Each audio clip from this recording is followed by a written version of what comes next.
एका वारकऱ्याच्या पत्नीचा चेहरा पाहिला, तिच्या दाताचा प्रकाश कंदलाच्या प्रकाशाला लाजवीत होता. इतकी सुंदर त्या वारकऱ्याची पत्नी होती.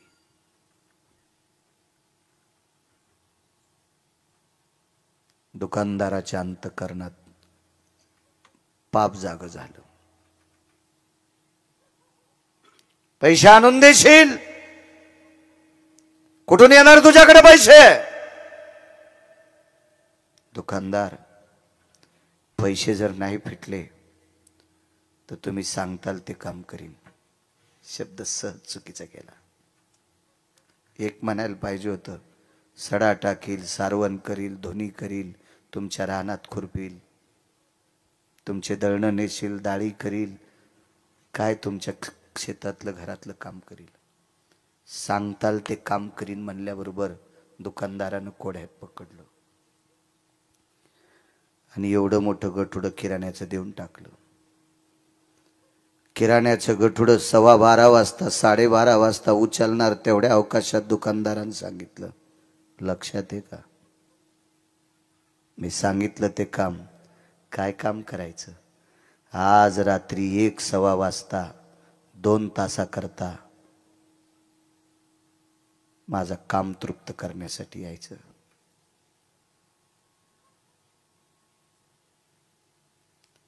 जिच्या दाताचा प्रकाश कंदला इतका पडलाय, वारकऱ्याला जीव घालण्यासाठी किराणा मागितलाय. चंद्राच्या साक्षीने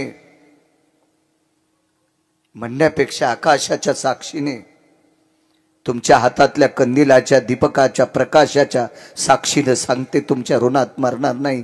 वाटेल ते काम करून तुमचे ऋण फेडून टाकेल. नाही, देऊन टाका.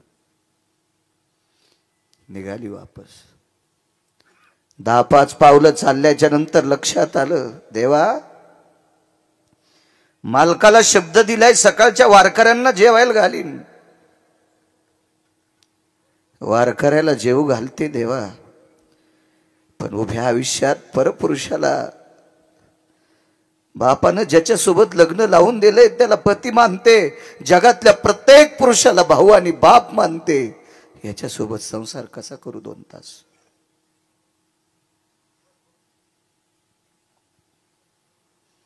पुन्हा विचार केला. मालकाला लिहिलेला शब्द खोटा होऊ नये. देवा, इतक्या पवित्र वारकऱ्याची सेवा अविरत केली, तरी पण मागच्या जन्मातलं जर काही पापाचं गठोडा असेल आणि शरीर बाटवायचं असेल तर तू ठरव. 1:15 वाजता 2 तासाकरता तुमचं दास्यत्व स्वीकारायला येते. द्या किराणा. घेतला. घरी नेऊन किराणा टेकला. हातातल्या बांगड्याचा आवाज आलता. भजन चालू असताना 1:15 वाजता मालक पलीकडे गेले. पाहिलं तर आपली पत्नी उकसाबुक शिरडत होती. डोक्यावरच्या पदराचा कोपरा तोंडात घातला. आपल्या रडण्याचा आवाज भजन करणाऱ्या वारकऱ्यांना जाऊ नये, पण उकसाबुकशी उदका दाटत येत होता आणि पदराचा कोपरा तोंडात दाबून रडत होती. नवऱ्याने विचारलं, प्रिय, दुःख कसलंय? वारकऱ्यापुरता किराणा देऊन टाकला. त्या दुकानदाराचं नाव होतं तुलसीदास नावाचा दुकानदार. महिपतींच्या चरित्रात बघा तुम्ही, लक्षात येईल तुमच्या. त्या दुकानदाराचं नाव आहे तुलसीदास. तुलसीदास दुकानदाराने आपल्याला किराणा दिला. हो. काम करून पैसे फेडू नाही. कसा दिलाय? 2 तासाकरता शरीर इकलंय.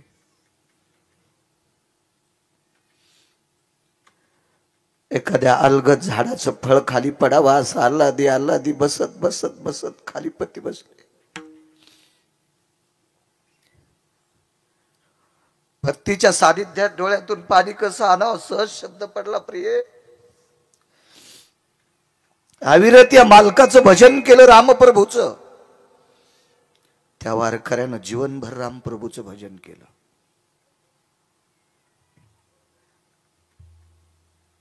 ठीक आहे,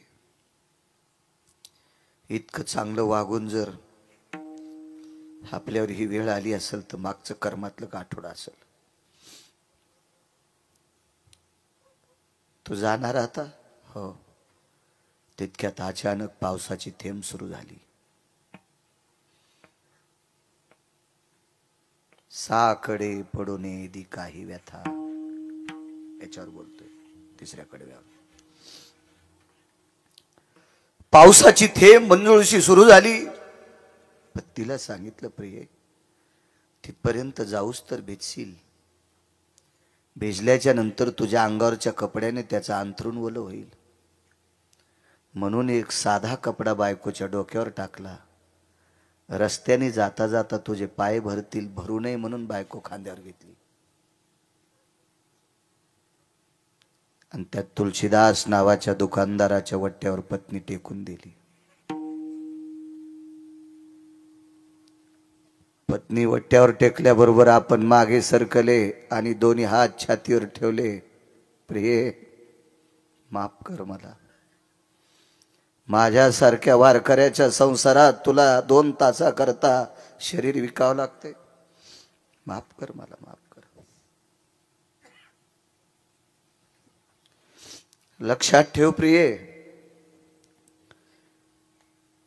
तू जर मला निष्ठेनं पती मानत असशील तर तुला या गळ्यातल्या मंगळसूत्राची शपथ आहे. 2 तासाकरता याला तू स्वतःचा पती समज. जी मालक, या तुम्ही. डोळ्यातल्या पाण्याची थेंब खाली पडत होती. आकाशातून पावसाची थेंब पडत होती.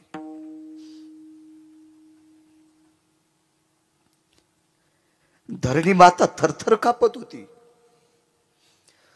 आकाशातल्या पर्जन्याच्या गारा झेलण्याची जिच्या ताकद आहे, तिला एका वारकऱ्याची दुःख अश्रू झेलण्याची ताकद नव्हती. आणि या धरणी मातेने विटीवरच्या मालकाला जाग केलं. देवा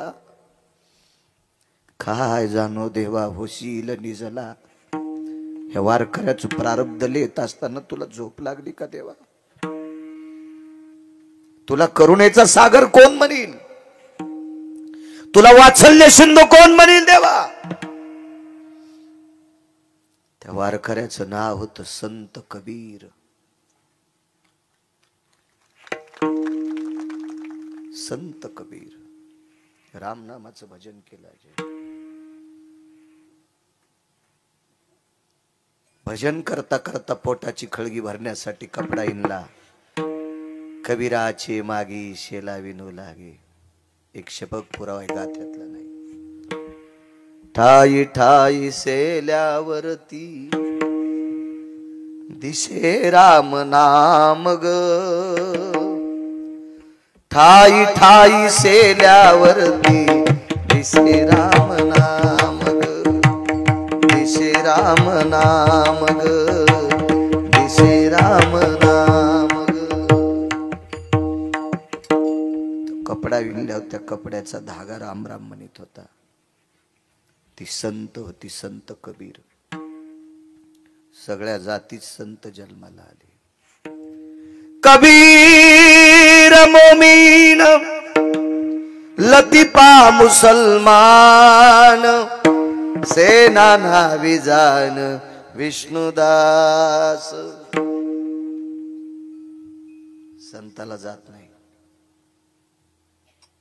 संत जातीसाठी जगत नसतो, संत विश्वासाठी जगत असतो. जगाच्या कल्याणा संताच्या विभूती, देह कष्ट भीती परोपकारे. जात नाही. याता याती धर्म नाही विष्णुदासा, निर्णय तो ऐसा वेद शास्त्री. भजन करण्यासाठी जात नाही. ब्राह्मण क्षत्रिय वैश्य शूद्र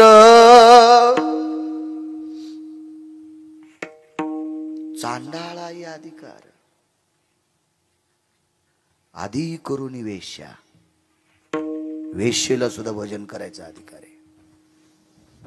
एक सांगू तुम्हाला, या देशातला तृतीयपंथी टोल नाक्यावर टाळ्या वाजविणारा सुद्धा विमानात बसून वरी गेलाय. त्या लागी विमान पाठविले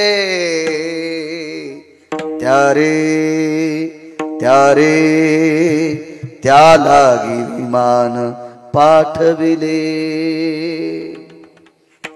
अनाथाच्या नाथे घातला विमानी नेला उचलोनी परलोका. टोल नाक्यावर टाळ्या वाजविणारा एका वारकऱ्याचं ऐकून पंढरपूरला गेला. स्नान केलं चंद्रभागेचं, जीवनभर भजन केलं, वैकुंठात गेला. जातीचा संबंध नाही, भजनासाठी, जात व्यवहारासाठी. तुमच्या पोरापोरीचे लग्न करण्यापुरती जात, व्यवहाराला जातीचा संबंध नाही. कोण्या जातीकून 100ची चिल्लर घेतल्यावर 90 होते, आणि अशी कोणती जाते भारतात त्या जातीकून 100ची चिल्लर घेतल्यावर 150 होते. जाऊ द्या, सोपं ऐका. एखादी जात सापडली कर तुला बळी की त्या जातीतले माणसं दारू पित नाहीत. मला दाखवा ना, मी त्या जातीचंच मंदिर बांधितो. सापडली का बुवा? चोपनराव सापडली का? शिंदे बाबा सापडली का अशी एखादी जात? त्या जातीतले लोक मांस खात नाहीत. अशी जातच नाही की त्या जातीत हरामखोर माणसं नाहीत. प्रत्येक जातीत हरामखोर माणसं आणि प्रत्येक जातीत चांगली माणसं आहेत. म्हणून कोणाची वाभाडी काढू नका.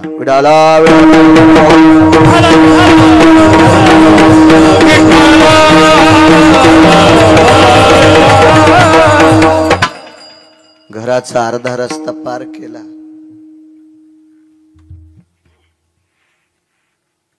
एकदा तरी बायकोकडे माग पहा नाही. आपुलीच दारा जरी टेके व्याभिचारा, आपुलीच दारा जरी टेके व्याभिचारा, क्रोधाचा थारा अंतरी नये. काय परिस्थिती असेल राजो, काय अवस्था असेल ती. बसू शकतो का आपण या चौकटीत? काय लायकी आपल्याला संत म्हणून घेण्याची? काय अधिकार आहे आपल्याला अध्यात्म क्षेत्रातला मी आदरयू म्हणण्याची?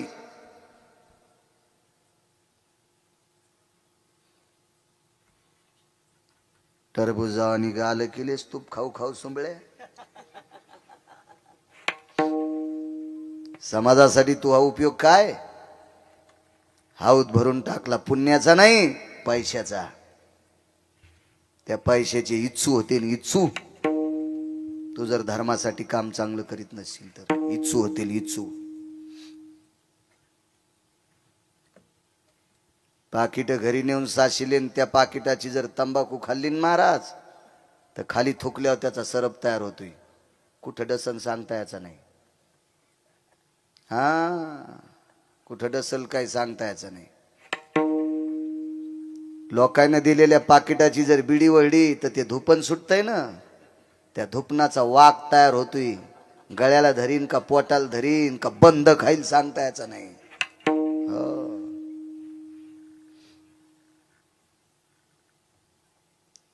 लोकांना दिलेली भजनाची पाकिट, कीर्तनाची पाकिट, पकवादाची पाकिट नेऊन जर गुटखा खाल्ला आणि थोकला ना, खपक्या आजगर तयार होते. खपक्या खातच नाही, पोट आवळून मारित सुंबळ्या.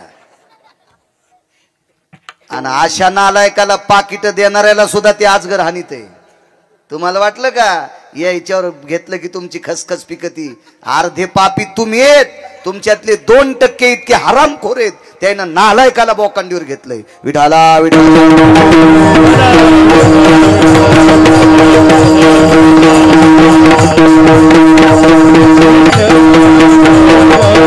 साकडे पडोने दी काही आता इथपर्यंत आलतो.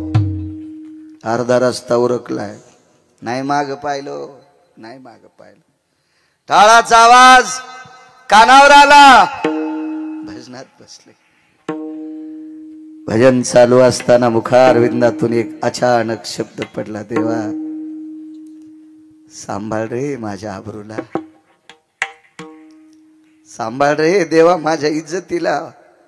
हे देवा, चंद्र सूर्य येतोपर्यंत मला पुरुषार्थहीन म्हणते रे. 1:15 वाजता कडी वाजली. दुकानदाराने कडी उघडून आतमध्ये त्या वारकऱ्याची पत्नी घेतली, कडी लावून टाकली. कंदील खुंटीला अडकिला. ती बाई पलंगावर बसली. साकडे पडूने ती काय व्यथा, काय घोडे माझा मालक. महाराज, मुसमुसलेल्या शिळीच्या बोकडासारखा हरामखोर तुळशीदास दुकानदार. बोकड कळाला ना तुम्हाला? बोकड्याला बहीण कळत नाही, बोकड्याला त्याची आई कळत नाही. कितव्या दिवशी? कितव्या दिवशी? तिसऱ्या दिवशी. तिसऱ्या दिवशी 3 दिवसाच्या बोकडाला त्याच्या सोबत जन्माला आलेली त्याची पाठ, ती बहीण, ती कळत नाही. सगळ्यात हरामखोर जर कामानं विषयासक्त झालेला प्राणी जगात कोण असेल तर त्याला बोकड म्हणतात. आणि या बोकडाच्या बरोबरीचा तुळशीदास नावाचा दुकानदार, त्या बोकडा इतका हरामखोर. काय भाव बदलला विटेवरच्या मालकाने. लागलीच त्याने विचारलं, रस्त्याने चिखले, पाल माती का नाही लागली? 20 मिनिटं निघून गेलते, चांदणी ढळली होती. दुकानदार, 2 तासाकरता तुमची सहचरणी आहे. 20 मिनिटं निघून गेले. 3 वाजता सुट्टी द्या, आंघोळ करून वारकऱ्याला स्वयंपाक करायचा आहे. सांग पायाला माती का नाही? ऐकताल? तुमचं अंथरूण भरू नये याच्याकरता माझ्या नवऱ्याने इथपर्यंत तुमच्या वट्ट्यावर खांद्यावर आणून टेकलंय.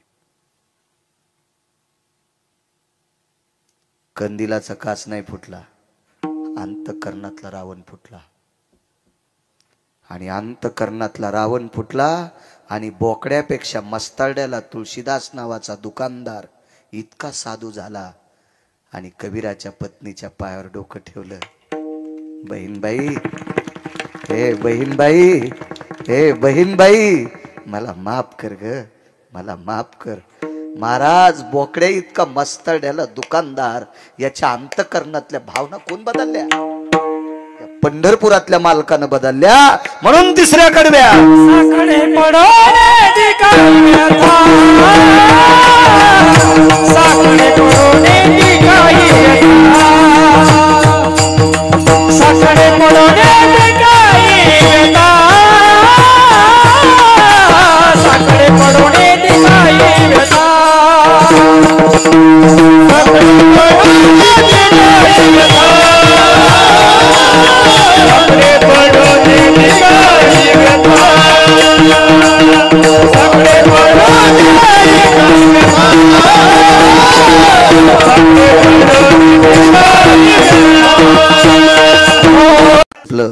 काय नाही. ती सकाळीच पूजेला गेलती, मग स्वयंपाक कोणीच केला नाही. मग मुल्या कुठला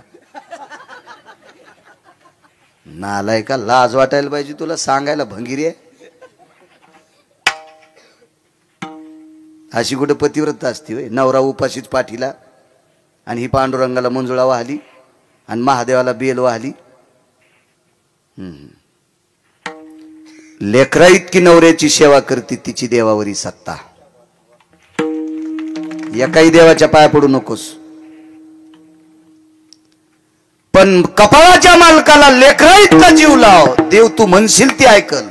तू का म्हणे पतिव्रता आणि तिची देवावरी सत्ता. नैवम गिरगावकर लिखितम. मी लिहिलंय काय वाक्य?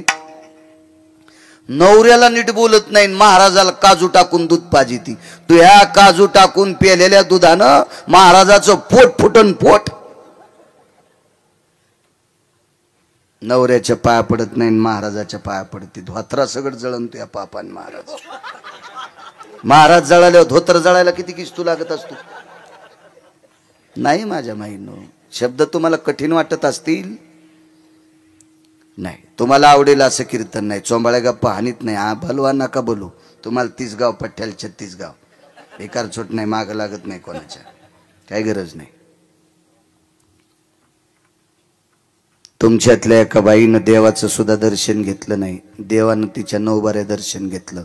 मर्यादा पुरुषोत्तम रामचंद्र लोपामुद्रेच्या 9 बाऱ्या पाया पडली. ती एकदाही पडली नाही, पण मालकाच्या 3दा पडत होती. इथं बसलेले ज्याचे आई वडील जिवंत आहेत त्यांना आई वडिलाचं दिवसात एकदा दर्शन घ्यायचं. एकाही भंगिऱ्या महाराजाच्या पाया पडायचं नाही. काय देईन ते तुम्हाला सोमळ्या? महाराज कल्याण करीत असतो का तुमचं? गोळ्या संपल्यात का तुमच्या? पाया पडायचं असेल तर वारकऱ्याच्या पुढे जा, महाराजाच्या पुढे जाऊ नका. माझ्या मालकाचा संदेश आहे, मस्तक माझा पायावरी वारकरी संतांच्या. 8 दिवसापासून बॉम्बलायलो मी रोज. एका बाईनं महाराजाच्या पाया पडायला पोरग नेलं. महाराज म्हणले इतकं पाय दाबू दाबू पाया पडील. त्याला राग आला आणि त्यानं महाराजाच्याच पायाला बोच करलं. रोगत निघलो महाराजाच्या पायातून. पण महाराज गपचिकच बसलं. 3-2,000 पुढे टेकले होते ना, त्या वजनानं ते म्हणला सगळं मांडी गुडघ्यापासून काढ तरी काय ताण नाही. त्या 2,000मुळं त्यानं रक्त काढू दिलं. काय येडगळ होतं ते बी.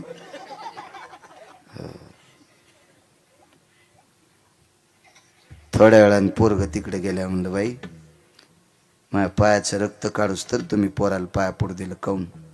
महाराज 3 वर्ष झालं पहिल्याच वर्गात आहे, दुसऱ्यात जाईत ना. तुमच्या पाया पडल्यावर दुसऱ्या वर्गात जाईन. महाराज म्हणला माझ्याच पोराला 20 वर्ष झालं मेंदूच्या गोळ्या चालू येतात. आणि महाराजाच्या पोराला जर डोक्याच्या गोळ्या चालू असतील तर तुमच्या पोराची डोके नीट करायला काय येडं हे होती का? तुमच्या गोळ्या संपल्या. तुमची लेकरं सुज्ञ होण्यासाठी ज्ञानोबारायच्या समाधीवर डोकं ठेवा. तुमची लेकरं सुज्ञ करायची असेल तर विटेवरच्या मालकाच्या पायावर डोकं ठेवा. तुमची लेकरं बरी करायची असतील तर तुकोबारायच्या पायावर डोकं ठेवा. पैठणच्या मालकांच्या पायावर डोकं ठेवा. गंगाखेडला जनाबाईच्या तिथं डोकं ठेवा. पंढरपूरला नामदेव पायरीवर डोकं ठेवा. पलीकड चोखोबारायच्या समाधीवर डोकं ठेवा. तुमची पोरं सुधारतील. नका भंगिरेच्या पाया पडू. विडाला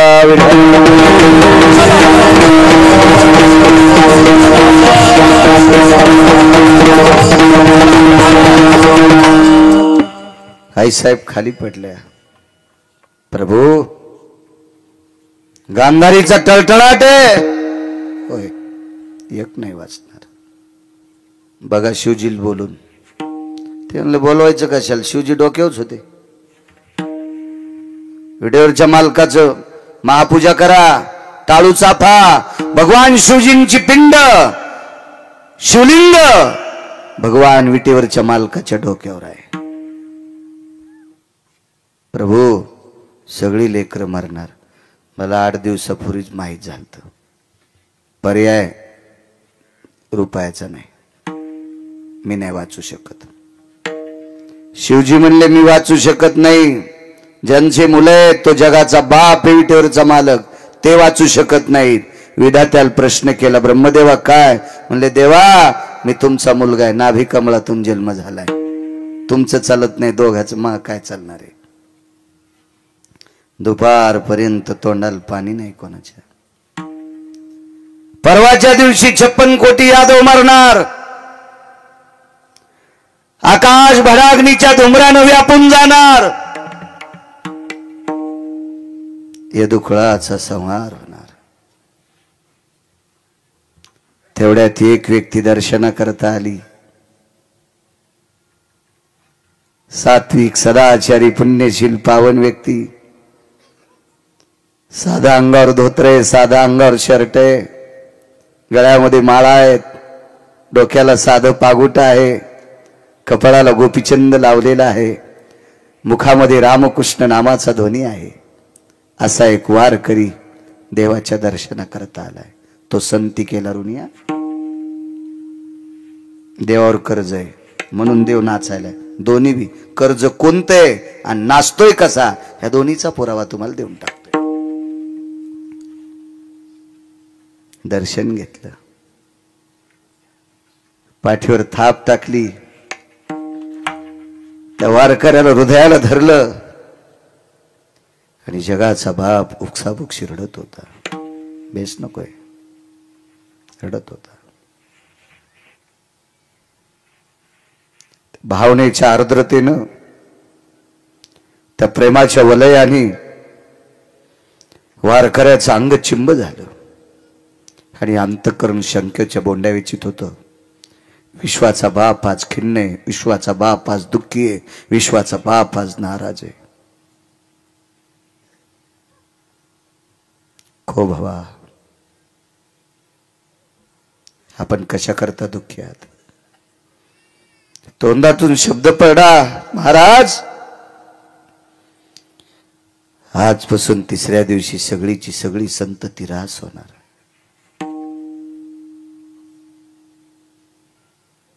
खिन्नतेच्या लहरी माझ्यापर्यंत आल्या प्रभू, याच्याकरता तुमच्या भेटी करता आलोय. तुमच्यावर दुःख का उडवलं असेल? एका पतिव्रतेचा टळटळाट आहे. फार मोठ्यात माझ्या माईनं तुम्ही. नवऱ्याला जग दिसत नाही म्हणून स्वतःची डोळी बंद केली आणि सूर्याचे किरण मरेपर्यंत पाहिले नाही.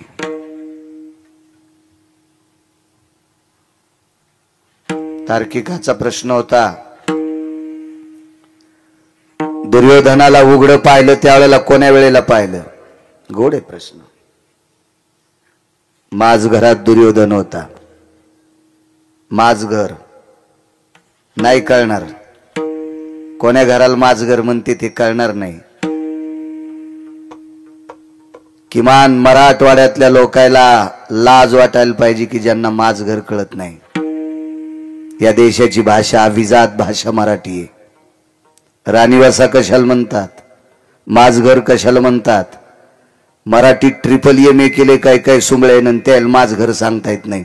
याला MA पदी कोण दिली त्याला हाणायला पाहिजे, याला नाही हाणायला पाहिजे, त्याला हाणायला पाहिजे. विडाला विडा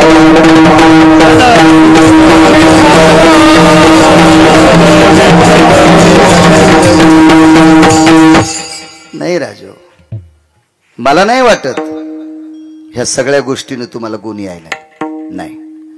हा खेळ वाढाय म्हणून हा खेळ वाढाय, हा खेळ वाढाय म्हणून हा खेळ. फक्त लांबी आणि रुंदी वाढली, खोली वाढलीच नाही. खोली कशाला म्हणते? खोली म्हणजे पीक आलं, खोली म्हणजे गुण आलाय. तुमच्या एवढ्या मोठ्या सप्त्याला गुण आला आणि खोली वाढी कधी समजीन?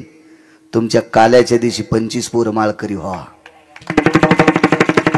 तर तुमच्या सप्त्याला गुण आलाय, तर तुमच्या सप्त्याची खोली वाढी. नाहीतर तुम्ही नुसते महाराज आणले, त्याला खपक्या पाकिट दिले, तुम्ही असेच.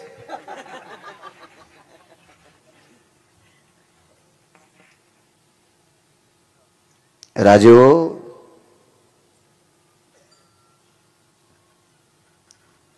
आमच्या शब्दाचा जर तुम्हाला गुण येत नसेल, महाराज मोठ्यांचं वाक्य शोकांतिक आहे, याचं पाप वाक्याला फेडावं लागते. पाकिट फुकट नसतं महाराज यांचं. तुम्हाला जर 1 आणि 4-5 पोरानं जर नाही माळी घातल्या तर तुम्ही दिलेली दक्षिणा आमचे संसार खालून पेटी ती, खालून खालून पेटी ती. मोठ्यांचा अधिकार सांगू. ज्ञानसूर्य रंगनाथ गुरुजींचं कीर्तन चालू पंढरपूरला. गुरुजींचं कीर्तन ऐकायला खानदेश मधले सामान्य व्यक्ती ऐकायला बसले. 40 गावकडचे होते तिकडचे. नुकतंच लग्न झालं.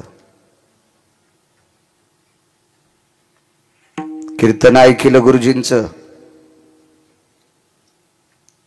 घरी गेले, पत्नीला प्रणाम केला.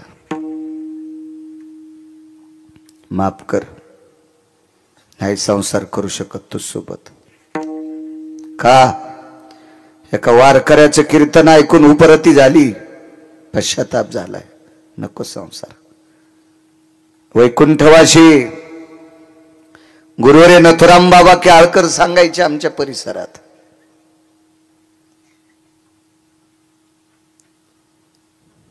प्रणाम केला.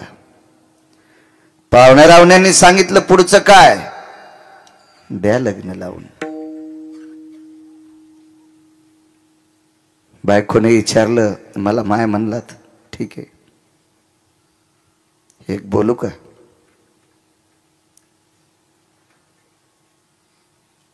संसाराची इच्छा आता तर नाहीये, आणि जर असेल अंतकरणात तर पुढच्या संसारात तू जरी कुत्री झाली तर मी कुत्र होईल. पण संसाराची इच्छा पुढच्या जन्मात पूर्ण होईल, पण गुरुजीची सेवा पुढच्या जन्मात भेटत नाही. गुरुवरी रंगनाथ गुरुजीची सेवा पुढच्या कीर्तनात भेटत नाही. महाराज, एका कीर्तनात इतका पश्चाताप व्हावा याला वक्ता म्हणतात. महाराज, त्या दर्जाचे आपण मृदंगाचार्य नाहीत, त्या दर्जाचे तुम्ही गायक नाहीत, त्या दर्जाचा मी कीर्तनकार नाही, पण आपल्या तिघांचा दर्जा इतकाच असावा, 5 बायकांनी तंबाखू सोडावा. एकाच माणसानं म्हाताऱ्यानं बिडी सोडाव, पोराला विनंती करीतच नाही. 50 वर्षाचा पुढे गेलेलं कचर, त्या एक जणानच तुमच्या भाकरवाडीत बिडी सोडावा, 2च पोरायनं गुटके सोडावा, आणि 5च मुलांनी काल्याच्या दिवशी माळी घालावा. आपल्या तिघायला आशीर्वाद मिळेल. आम्हा तिघायला आहे, मृदंगाचार्य, गायक आणि आम्ही, आम्हा तिघाला आशीर्वाद भेटेल. खरा प्रयत्न मायबाप. घाला काल्याच्या दिवशी 5 तरुणाईने माळी. देखावा दाखवूच नका, लय देखावा पाहिलाय मी. 6015 गाव आजच्यानं पूर्ण होते. 6015 गाव महाराष्ट्रातली पाहिलेत, आणि 250 पर्यंत कर्नाटक आणि तेलंगणा. गोव्यात 5 दिवस कीर्तनाला. कमी कपडेवाले पाहायला नाही गेलतो बोंबलत, तिथं कीर्तनाला गेलतो आझाद मैदानला. 5 कीर्तन आझाद मैदानला. मी रावणाला ओव्हरटेक केलेले श्रीमंत पाहिले. हे लांबी रुंदील मोजीत नाही पठ्ठ्या. विडाला विडाला.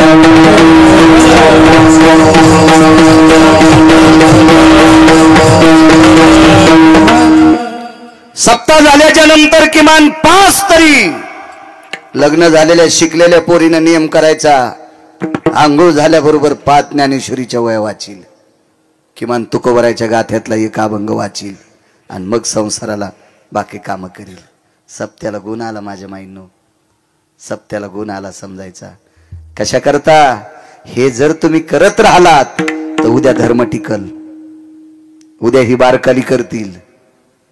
आणि तुम्ही जर नुसती मजाच म्हणून ह्या गोष्टी केल्या तर हे इतकी मजा मारतील, त्यावेळेला ओढून बघताना आपल्याला मळमळ होईल. विठाला विठाला.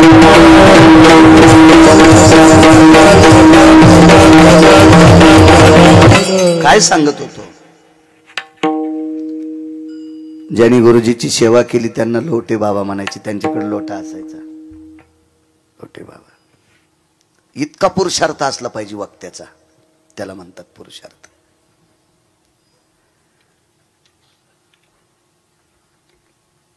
रडून रडून अंग चिंब झालंय. वारकऱ्यानं सांगितलं, देवा आजच्या संध्याकाळपर्यंत शांत बसा, एक जिवंत ठेवण्याचं काम करतो. तो संती केला रुनिया. महाराज, पंढरपुरातला मालक स्वतःची लेकरं जिवंत ठेवू शकत नाही.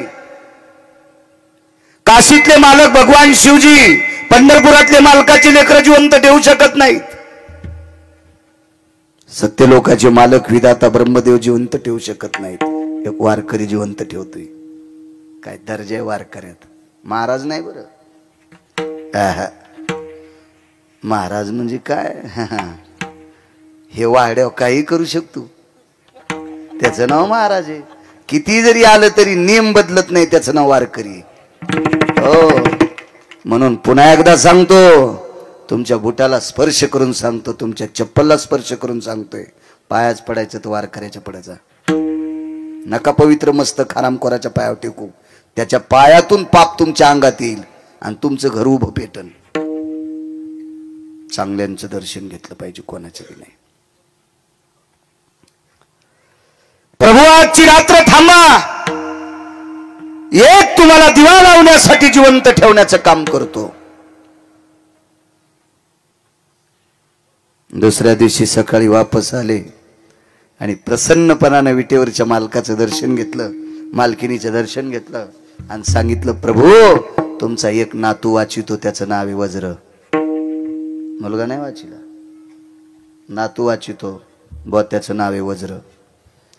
वज्राला जवळ बोलवलं, पाठीवर थाप टाकली आणि दक्षिणेच्या राजा यमाकडे बघितलं. हे यमराज, याला नेशील तर माझ्याशी गाठ आहे. यम म्हणला, शिवजी बोलनत, पंढरपुरातले मालक बोलनत, ब्रह्मदेव बोलनत, आणि हे महाराज माझ्या अंगावर धोत्र आहे का? इतक्या भारीचं धोत्र नव्हतं महाराजाला. माझ्या अंगावर शर्ट आहे का? इतक्या भारीचं शर्ट नव्हतं महाराजाला. महाराजांची पत्नी मंदिरात संक्रांतीच्या दिवशी वाण द्यायला गेली तर ती अंधारात गेलती, तिच्या मांडीवरची साडी फाटलेली होती. मुलाने विचारलं, आई तू अंधारात गेलीस? हो बाळा. उजेडात का गेली नाही? बाळा, दोन्ही मांड्यावर साडी फाटलेली होती. मी खूप शिवण्याचा प्रयत्न केला, पण शिवली की पुन्हा फाटू लागली, जीर्ण झाली, जुनी झाली, दुसरी नेसण्यासाठी नाही. आई अंधारात त्याच्याकरता गेली. बाळा, स्त्रीच्या अंगावरचं लुगडं फाटलं, तिच्या मायबापाची इज्जत जात नाही, तिच्या सासू सासऱ्याची इज्जत जात नाही, तिच्या नवऱ्याची जाती. तुका म्हणे नग्न भाज परी ते लाज स्वामीशी. बाळा, पवित्र आह्वाचा संक्रांतीचा सण आहे. या पवित्र सणाच्या दिवशी माझ्या मांडीवरची साडी फाटली, ही परिस्थिती जर लोकांनी पाहिली तर माझ्या कपाळाच्या मालकाची इज्जत जाती, तुझ्या बाबाची इज्जत जाती, आणि तुझ्या बाबाची प्रतिष्ठा जाऊ नये याच्याकरता अंधारात वाण देऊन आले. काय महाराजाची गरिबी असेल,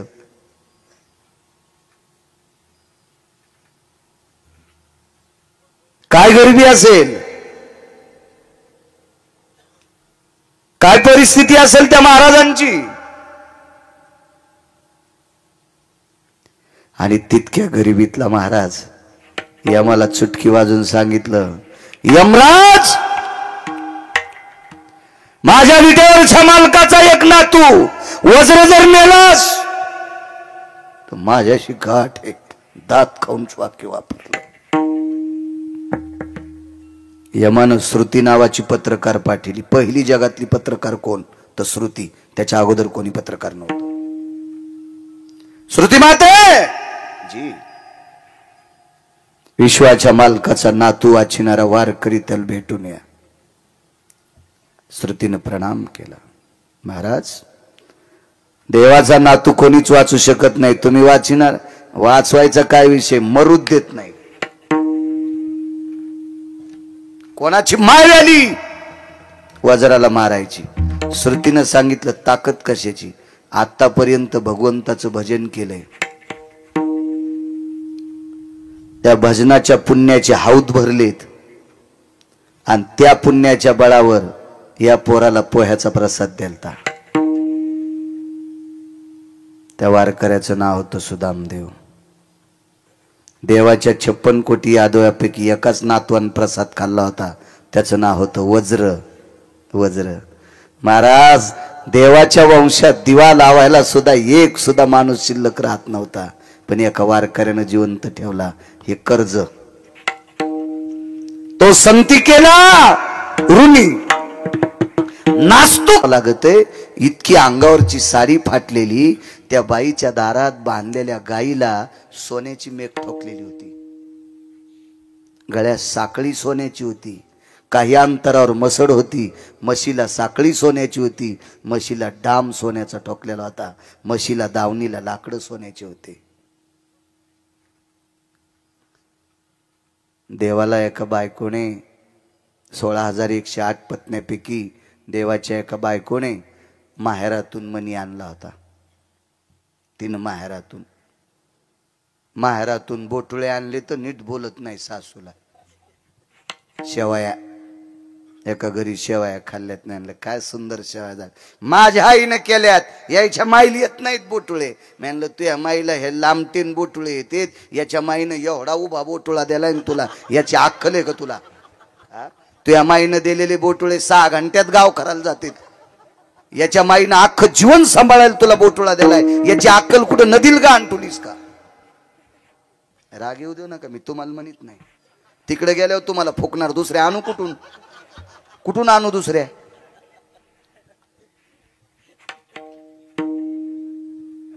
तिळभर करायचं, निळभर नाही सांगायचं. साधे बोटुळे आणले तर सासूला किंमत नाही. 26,666 तोळे 8 मासे, याचा एक भार 21 क्विंटल 78 किलो 44 तोळे, पावणे 22 क्विंटल सोनं देणारा मणी आणला. सोनं साचल्यावर ज्यानं आपलं लेकरू वाचिलंय त्याचं गाव सोन्याचं बांधलंय. याला दुसऱ्या कडव्यात नाचणं म्हणतात. म्हणून नाचे मागे मागे, म्हणून नाचे मागे मागे, म्हणून नाचे मागे मागे, म्हणून नाचे मागे मागे, म्हणून नाचे मागे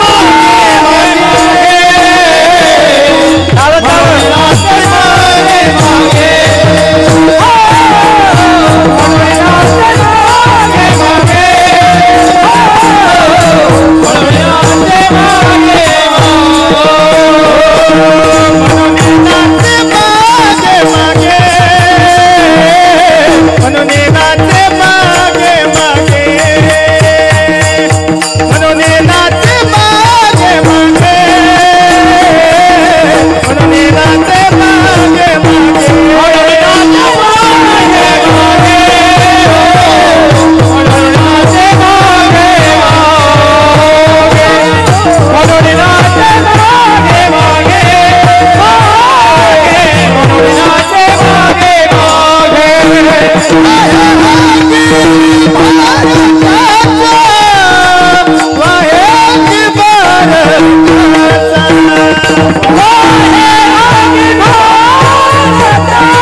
पागल झाले महाराज ते भक्तांकरता पागल आहे.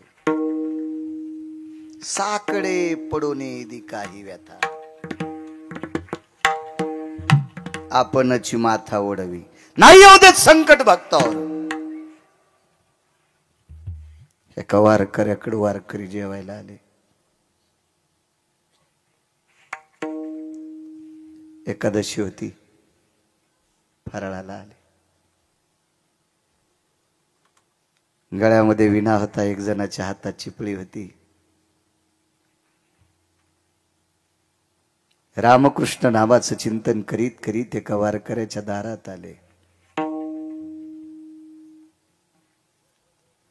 आवाज आल्याबरोबर बाहेर आले. मातीचं गाडगं होतं, त्या गाडगं भरून पाणी घेतलं, सगळ्या वारकऱ्यांचे पाय धुतले. बसायला बोऱ्या टाकला. चटई नाही, सतरंजी नाही, गालीच्या नाही, गादी नाही, काय नाही, गोदडी पण नाही, बोऱ्या होता शिंदीच्या पानाचा.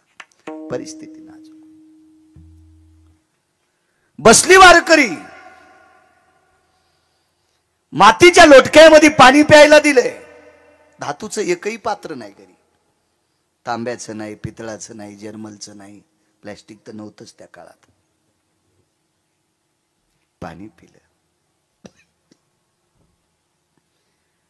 एका लहानशा गाडग्यात एवढा एवढा गुळाचा खडा होता. ह्या 4 वारकऱ्याला थोडा थोडा गुळ हातावर दिला आणि पुन्हा अर्ध लोटकं पाणी प्यायला दिलं. म्हणून गुळ पाणी देण्याची पद्धत होती.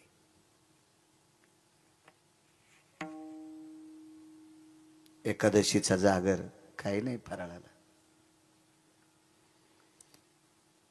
चिंचीतल्या चिंचुक्या इतका गुळ, नखा इतका गुळ खाल्ला आणि बंदी रात्र एकादशीचा जागर केला. बंदी रात्र. रात्रीचा 11:30-12 वाजली आणि पाठीमागच्या झोपड्यात मालक गेले आणि पत्नीला सांगितलं, प्रिये भजन ऐकायली? हो. त्याच झोपड्यात पण पलीकड कुडाला खेटून भजन ऐकत होती त्या वारकऱ्याची बायको. गालाला हात लावलेला, भजन ऐकू लागली. चांदण्याचा प्रकाश आहे. पौर्णिमेच्या रात्रीच्या प्रकाशानं त्या झोपड्याच्या ताटव्यातून आत प्रकाश आलेला होता. दिवा लावण्याकरता तेल नव्हतं. साकडे पडून काही व्यथा. भक्तावरची संकट स्वतःच्या डोक्यावर घेतोय किंवा निवारून टाकतोय. हे कर्ज फेडण्याचं लक्षण आहे. प्रिये जी, एकादशीचा जागर एका कवडी इतक्या गुळावर केलाय, पण सकाळी द्वादशीला काहीतरी लागेल की नाही? करशील का वारकऱ्याला जेवायला? करते. पण वाक्य एक तोंडातून पडलं नाही, आपल्या घरी शिदा नाही, किराणा नाही. करते म्हणले. महाराज, नवऱ्याला दिलेला शब्द वाया जाऊ देऊ नये म्हणून रात्रीच्या 11:45 वाजता एका दुकानदाराची कडी वाजली. कडी वाजली. कोण? आमक्याची बायको आहे. काय एवढ्या रात्री? 4-5 वारकऱ्यापुरता किराणा पाहिजे. पैसे आणलीत? नाही. वापस हो. पुन्हा एकदा वाज. सांगितलं ना एकदा. ऐका ना दुकानदार, द्यावं, दया करा. आम्ही तुमचे पैसे फेडू दुकानदार. दया करा दुकानदार. वारकरी आलेत आमच्या इथे एकादशीचं भजन करायलेत. मी काय धर्मराजा नाही. तेवढं नका दुकानदार. नका माझ्या मुलासाठी, नका माझ्या मालकासाठी, नका माझ्यासाठी. आम्ही द्वादशीला नाही जेवणार, पण आमच्या 4 वारकऱ्या करता 2-3 वाट्या पीठ द्या ना. द्या ना अर्धी वाटी तांदूळ द्या ना दुकानदार. काय भावना जागी झाली आणि दार उघडलं. कंदील हातात घेतला आणि कंदिलाच्या प्रकाशात रात्रीच्या 12:30 वाजता आजूबाजूला कोणीच नसताना एकांतात